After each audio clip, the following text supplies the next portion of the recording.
You're listening to Tipped Off, where leaders across the service industry share insights on operations, tech, and team success, powered by TipHaus.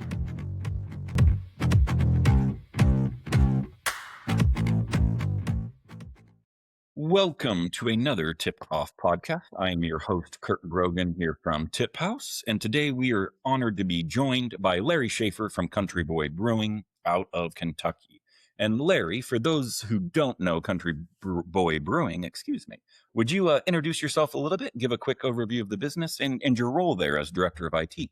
Absolutely. So I've been with Country Boy for about 8 years. Country Boy started originally in 2012. It was created by 4 different owners who all had a love of craft beer. Since then, we started with one small tap room in Lexington. The entire building was 4,000 square feet. We were running beer all the time. Across that, in 2017, we expanded to Georgetown, which was the first production brewery built in Kentucky since Prohibition. Wow. It has been a wild ride. We scaled that up to where we're making approximately 20,000 barrels of beer a year now, which puts us just outside the top 100 in craft breweries in the U.S. And as far as my role here, it's sort of evolved. I'm currently Director of IT and the Senior Accountant. So I oversee anything from day-to-day IT issues, if there's any problems with POS or networking in the back, building invoices, making sure everything's paid correctly, and making sure the systems all stay up and running the way they should be. I love it. Sounds like a lot of work for one person, but thankfully you're near to the beer after work gets over, right? So There's nothing better than after a long day walking 30 feet to your favorite bar. sure. I love it, man. Tell me, like from an IT perspective, how are the systems impacting the employee experience, the guest experience in a brewery or tap room that may be different from people thinking of, full service or quick service restaurants? What's a little different for you? So for us, one of the big things is, well, a little background there. I actually, when I first started at Country Boy, even though I had an IT background, I took a job in the kitchen and worked my way up through the company. Nice. Just because I knew I wanted to work here and I was willing to take whatever foot in the door I could get. So I've actually worked through our kitchen and our front of house tap room and managed them before I took this over. So the thing that I've really seen from all sides of it is having a sustainable system that is reliable is massive. Because anytime you're having some of our bigger events, we may have 2,000 people in the tap room and outside. We do craft fairs where you'll have 100 to 150 craft vendors outside. There's so many people everywhere. The one thing as a server or in the kitchen that you never want to worry about is the system going to maintain this, right? We've all been to different places where you've heard, hey, I'm sorry, our system's running slow. Yep. This is backed up. So for me, I wanted the systems that we use to essentially just be an extension of our servers instead of something they're having to deal with. So we invested in the right systems for that. We've got a dedicated fiber line. We've upgraded all of our APs so that no matter where you are on our campus, you're going to have a seamless handoff so that you're never worried about your terminal not connecting or tickets not getting to the kitchen. You can make payments right at tables for customer on the go. And it just makes it that much easier on those super stressful days. You're not stressed about, is this going to work? I love it, and I can respect that. Having lived it, it firsthand, right? I mean, I started many years ago, over 2 decades ago now in the industry, and nothing's more frustrating, the system being down, or hey, that ticket didn't go through and no one knows where it is or why. It comes across, and so I love that. And you said 2,000, 3,000 people that you have on site at times for these events.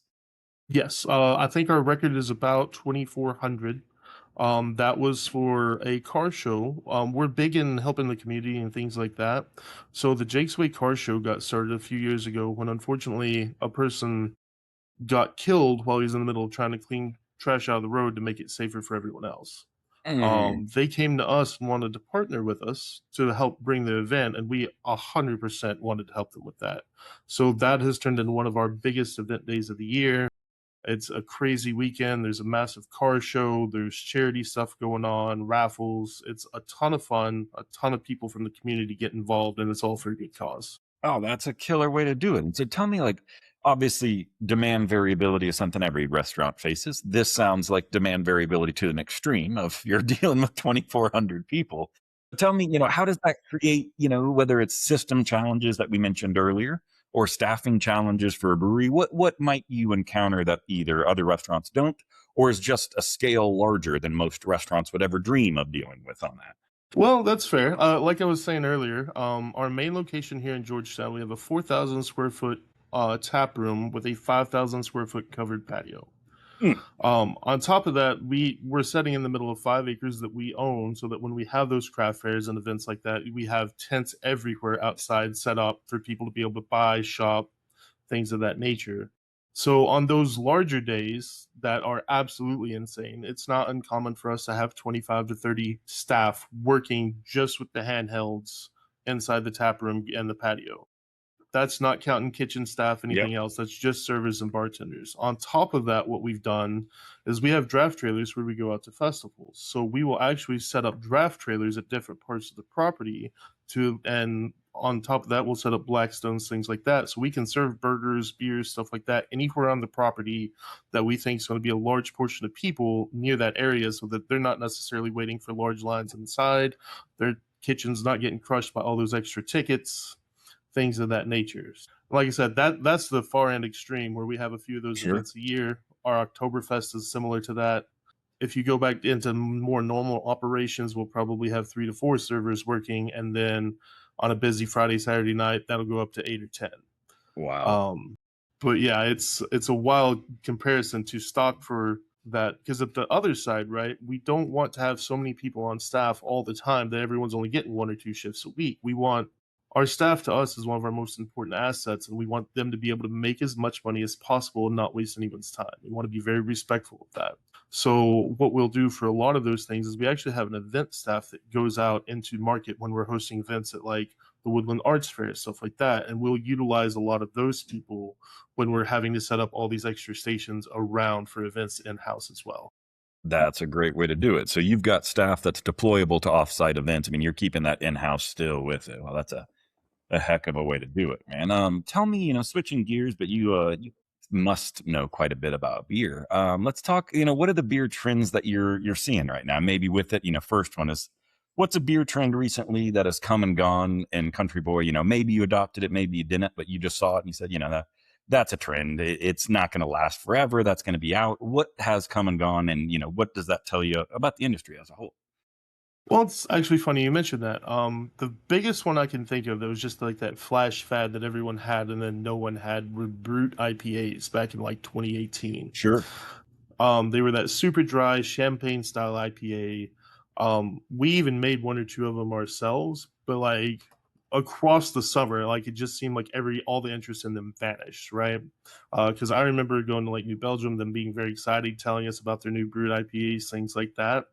But what that really speaks to me, well, and more recently, you've got the pastry stouts, your extremely fruited sours, things of that nature, right? But what it's really coming down to, at least the way I look at it, is the industry sort of has this love for like the novelty and exciting drinks, but they're just that, right? They're novelties. Once that wears off, they're gone.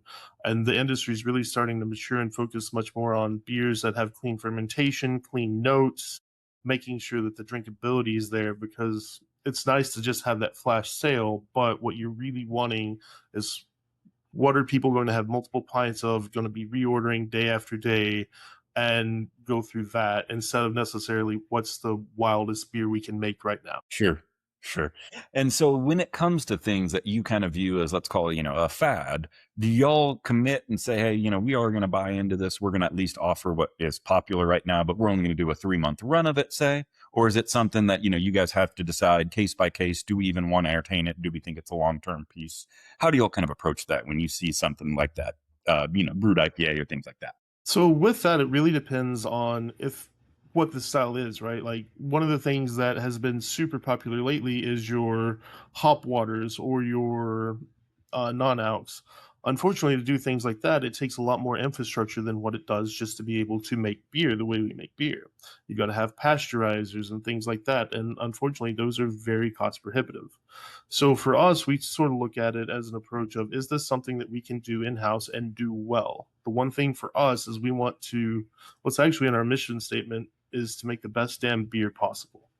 So from our standpoint, we're never going to be willing to sacrifice quality if we don't know that if we don't think we can achieve that what we would be happy with on the quality side to chase a fad to try to Sure. get a few bucks. It's just not worth the brand equity taking the damage for what that is worth to the company. That makes perfect sense. I love that. Every time it's an analysis, right? It's a calculation of whether it's something that's worthwhile to invest in. And fascinating. It's not my world, of course, but knowing that non-alcoholic beers are taking significantly more work and more infrastructure to actually brew out than it does just an alcoholic beer. Yeah, I mean, the nice thing is, as far as the brewing goes, that's been around for a very long time. It's pretty much, hey, anyone can do this, but only few people can excel and do it very well and make sure you have the clean fermentations. But once you take the alcohol out of it, that's sort of a sterilizing agent in and of itself. So when you get to non-alcs, that's why they're required to be pasteurized, the same as your hop waters. Interesting. I never would have guessed that. As you may guess by my ignorance of it, I stick to the alcoholic beers. That's my preference there. So I love to hear it though, man. Tell me, switching gears on me just slightly. Obviously, we talk a lot about tips. It's something we're passionate about, and as we should be. But I'm hearing the challenges, the complexities. How many events and large items that you're doing. So obviously, you've got ability for counter service, bar service, traditional, to at table service, events where you're running stations. How are you managing, how do you think about tip distribution across the different service models?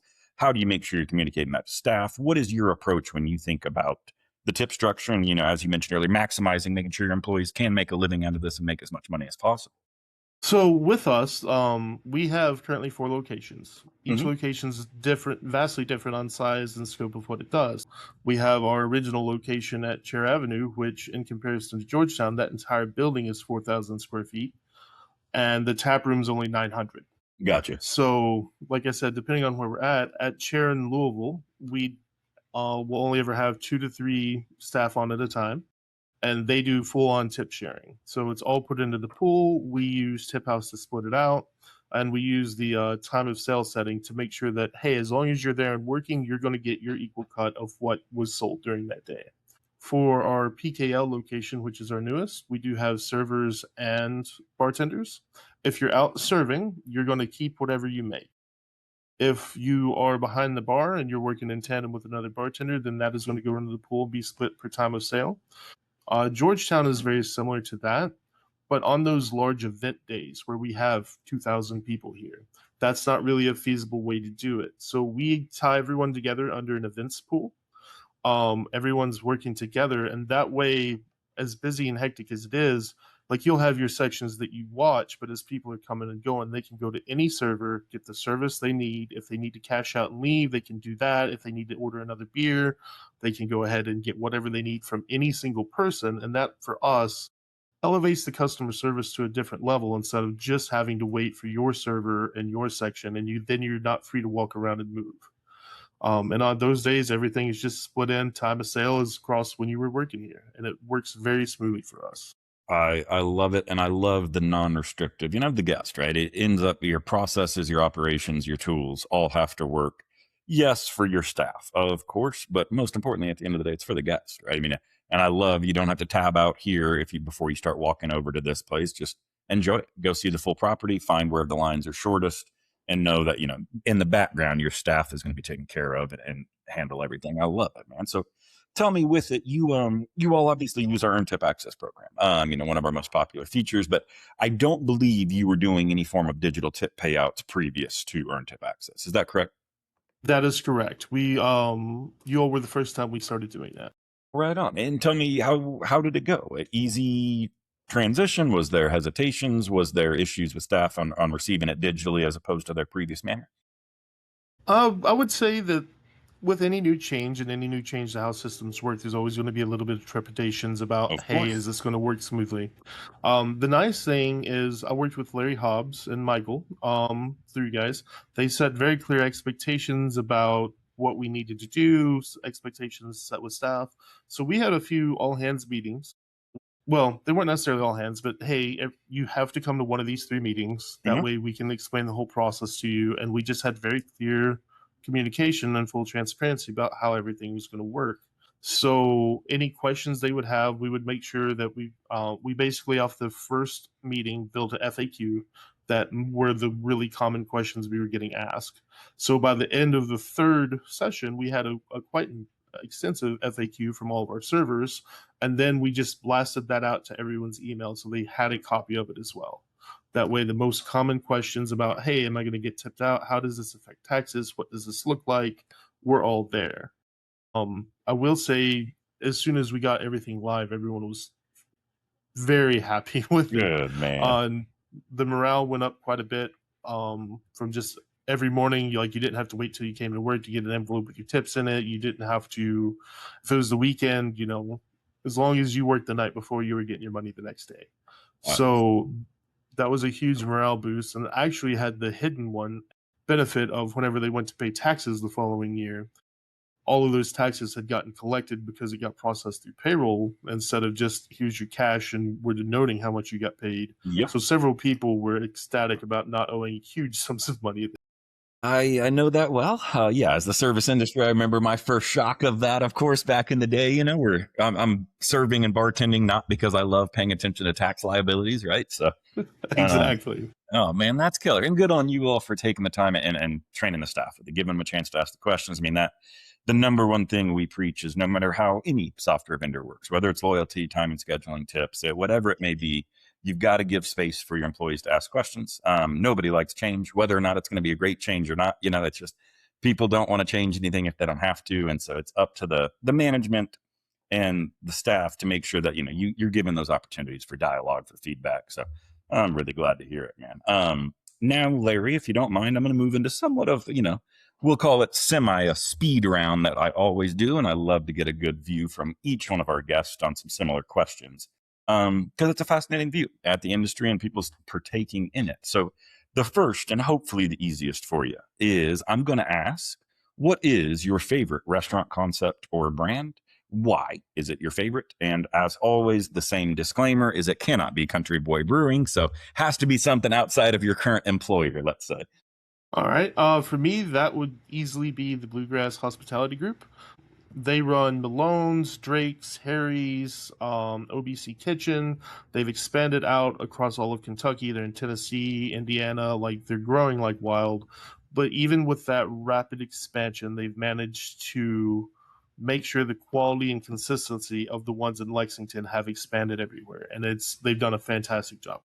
I could not agree more. They're a great customer of ours and just an unbelievable operator group.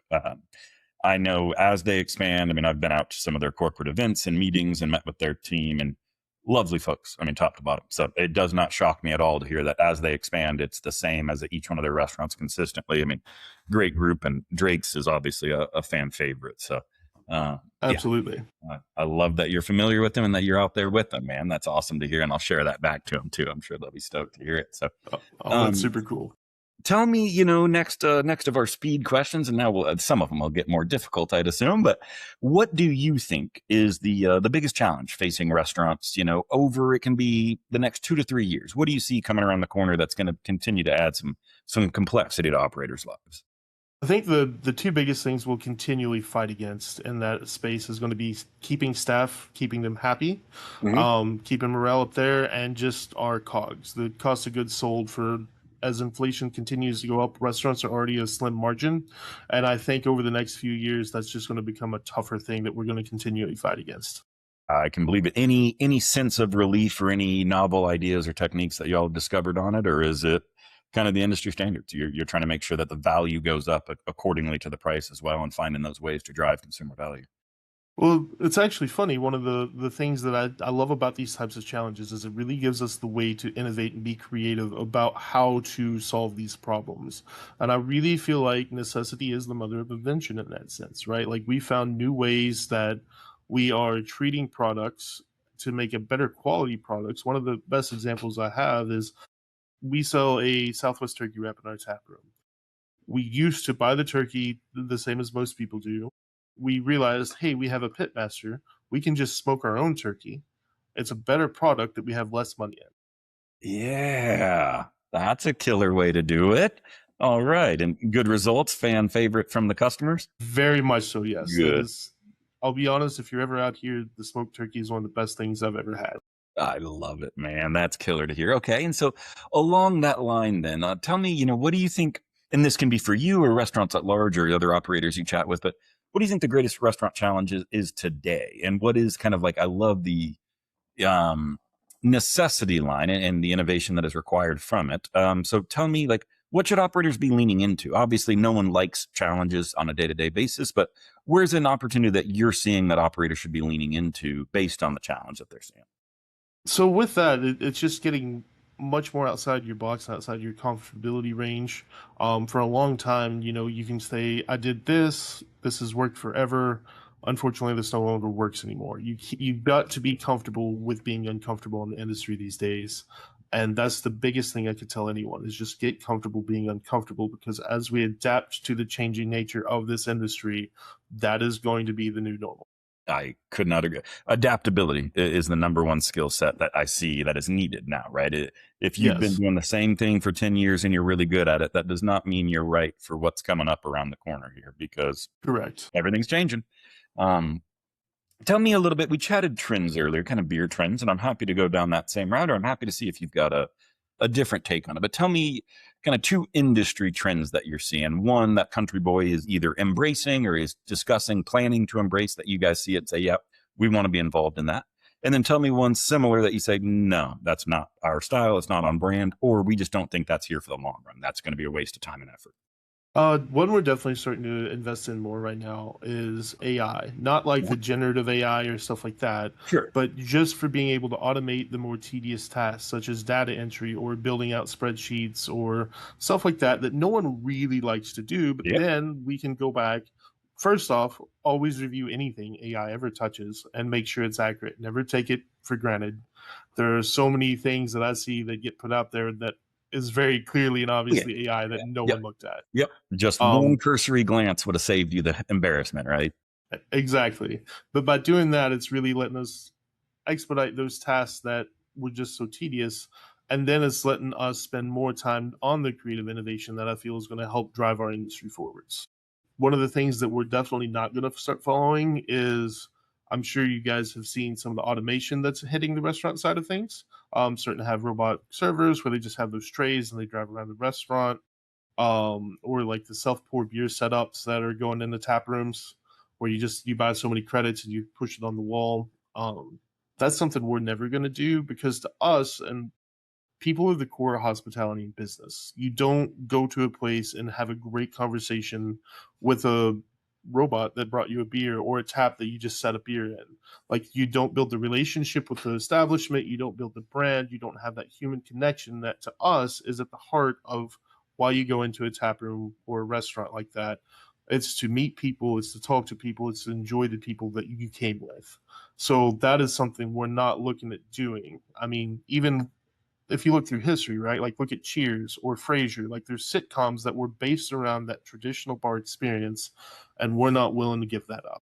I love that. Yeah, and I reference it often. Like, a robot can't recommend you the right beer, right? It may recommend based on flavor profiles and this, but it's not a human. I'm not trusting that recommendation, right? And similarly, I'm a pretty decent cook. If all I wanted was the food, I'd eat at home. I go out so I can chat with a bartender, so that I can have a server recommend new limited time options that I've not heard of yet. I mean, it really comes down to that. I think it's so ingrained in our culture and community that, like, you're breaking bread, you're out with people, you're looking, some of the best times ever are a normal night out at a restaurant or a bar that I had no idea who I'd meet or what it would lead to and how it would go. And yeah, man, I don't want to ever get rid of that personal side of things or the connection that it has with it. So I think, I'm right there with you with the advent of cell phones, social media. I feel yep, like we're more connected, but farther apart than we've ever been. Like, agreed. those are great tools, but how many times have you been out to a restaurant and someone's on their phone the entire time if you just look around the room? And like, to us, we want to keep that human connection. I love it, man. And respect to it. Someone's got to do it, man. So we've got to keep that piece alive and keep people having more dialogue, man. There's not any reason to be as disconnected as we are if, you're just having normal conversations, man. It makes things a lot easier. So, last question for you. And tell me, you've worked in the industry for quite a while. You've worked your way up over at Country Boy Brewing. Tell me, everyone's got one, a hospitality horror story, something, you could have been a part of it. You could have just hopefully been witnessing it from afar, but tell me a story, and if there was a lesson to be learned from it, happy to hear that as well. So actually, the one that I have it didn't happen here. It was at a brewery I was visiting up in Michigan. We were at Founders. I had just really gotten into drinking craft beer. We were sitting there at the bar. I don't know if you've been in the Founders tap room. No. But walk in, very nice long bar back then. They've expanded many times since. But we're just sitting there drinking. Beers are, relatively cheap. This is like 2013, 2014. And there's a guy that's been sitting next to us. It seemed a little off the whole time we've been there. But, Sure. You meet old folks at bars. Yep. So me and my buddy are sitting there having a few beers. Well, whenever that guy got up to pay, he took out his card and handed it to the bartender. Nothing odd yet. And the card declined. It's a little awkward, but, it happens to the best of us. He's like, well, run it again. So he tried, didn't work. He took out a separate card. Same issue. And at this point, the bartender's like, what's going on, man? You can tell the bartender's getting awkward. This guy is a little off. So as that continued, eventually the guy was like, hey, well, he's like, well, I need to go to my car and get my wallet. That's, my money's in that, I guess. So the bartender's like, hey, it's not a big deal. Do you mind just leave your ID so I know you're coming back? And at that point, the guy just bolted out the door. And like everyone's standing around the bar at this point, because this has been going on for like 4 or 5 minutes. So everyone's sort of paying attention to it. It's gotten super awkward. Taproom was slammed busy. So like there's a bit of a line built up because the bartender's not being able to get back and help everyone else. And then he just bolted out the door. And I remember sitting there thinking, it's like, and that's why we'll always start a tap. Yeah, absolutely. Because at that point, you don't have to worry about this ever again. But 100%. A good lesson there to be had. But it was just wild watching him just turn and bolt. Yeah, a dead sprint out the front. The effort of 4 to 5 minutes of trying, I mean, if you're gonna bail, just say you're going to the bathroom and get out. Why even try the credit card approach for several efforts and then leave regardless, man? Yeah, it was probably to this day one of the most awkward things I've ever witnessed or been a part of. Well, thankfully it wasn't at your bar, right? So you gotta walk out of there, order another beer, and forget about it with it, man. I love it. So, Larry, I want to thank you, for joining me today. But before I do and we sign off, anyone who wants to visit Country Boy Brewing, would you tell us where they can find you? If you've got a website they can find you on, and are you sold in stores that people who may not be in the Kentucky area could find and try your brews? Absolutely. If you go to countryboybrewing.com, we've got a website. It's got all 4 of our addresses. We have a tap room in Georgetown, Kentucky, Louisville, Kentucky, and 2 in Lexington, Kentucky. As far as being sold in stores, we distribute in 8 states currently. So if you're in Ohio, Indiana, Kentucky, Virginia, West Virginia, Tennessee, Georgia, or Florida, you can find our products. And if you're looking for something closer to you, we do have a beer finder on our website. So just load that up, pop in your zip code, and it'll tell you where the closest place to find us is. Well, I love it. And all of the listeners, please go check them out. Country Boy obviously does right by the employees and makes a great beer, man. I know you guys are making waves in the industry, so I'm really excited to track your growth with it as it keeps going. Absolutely. Appreciate you having me on today, Kirk. You got it, man. Larry, I can't thank you enough for joining on and sharing some wisdom, and I appreciate it. And all the listeners, thank you for tuning in, and we'll catch you next week. Thanks for listening to Tipped Off, the podcast for the service industry. For more tools and insights, visit TipHaus.com.